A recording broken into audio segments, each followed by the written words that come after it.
ത്രിയേക ദൈവത്തിന് സ്തുതി. എല്ലാവർക്കും ഹെർമിറ്റ്സ് ടോക്സിലേക്ക് സ്വാഗതം. ജോൺ നാഷിന് 1994 ഗണിതശാസ്ത്രത്തിലെ തൻ്റെ മുൻനിര പ്രവർത്തനങ്ങൾക്കുള്ള അംഗീകാരമായി നൊബേൽ പുരസ്കാരം സമ്മാനിക്കുകയുണ്ടായി.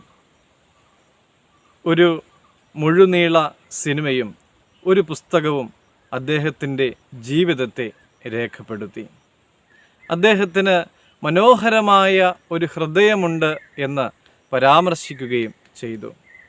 അദ്ദേഹത്തിൻ്റെ ഹൃദയത്തിന് സൗന്ദര്യപരമായ ആകർഷണം ഉള്ളതുകൊണ്ടല്ല, മറിച്ച് അദ്ദേഹം എന്തു ചെയ്തു എന്നുള്ളത് കൊണ്ടാണ് അങ്ങനെ പരാമർശിക്കപ്പെട്ടിട്ടുള്ളത്.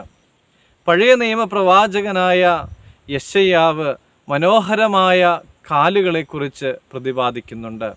യെശയ്യാ പ്രവചനം 52-ാം അധ്യായം 7-ാമത്തെ തിരുവചനത്തിൽ നാം ഇങ്ങനെ കാണുന്നു: സുവാർത്താദൂതൻ്റെ കാൽ പർവ്വതങ്ങളിന്മേൽ എത്ര മനോഹരം. അത് കാലിൻ്റെ സൗന്ദര്യം കൊണ്ടല്ല, ആ കാലുകൾ കൊണ്ട് എന്ത് ചെയ്തു എന്നുള്ളതിനാലാണ്. ദൈവത്തോടുള്ള തങ്ങളുടെ അവിശ്വസ്തതയുടെ ഫലമായി ബാബിലോണിൽ അനുഭവിച്ച അടിമത്തത്തിന് ശേഷം ദൈവജനം തങ്ങളുടെ നാട്ടിലേക്ക് മടങ്ങുമെന്നുള്ള ആശ്വാസദൂതുമായി ദൂതൻ എത്തി. ദൈവം യെരൂശലേമിനെ വീണ്ടെടുത്തിരിക്കുന്നുവല്ലോ. നമുക്ക് വേണ്ടിയുള്ള ക്രിസ്തുവിൻ്റെ ത്യാഗത്താൽ ആത്മീയ ശത്രുവിന്മേലുള്ളതായ വിജയം നമുക്ക് ലഭിച്ചിരിക്കുന്നു.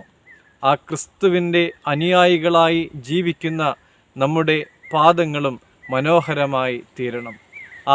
ആ പാദങ്ങൾ മനോഹരമായി തീരുവാൻ തക്കവണ്ണം നമ്മുടെ വഴികളൊക്കെയും ചൊവ്വുള്ളതായിരിക്കണം. സത്യത്തിലും നീതിയിലും ചരിക്കുവാൻ ഇടയാകണം. നന്മകൾ കൊണ്ട് നിറഞ്ഞതായ വഴികളിലൂടെ ചരിക്കുവാൻ ഇടയാകണം. നമ്മുടെ പാദങ്ങളും മനോഹരമാണ് എന്ന് പറയുവാൻ ഇടയാകട്ടെ. ദൈവം അനുഗ്രഹിക്കട്ടെ.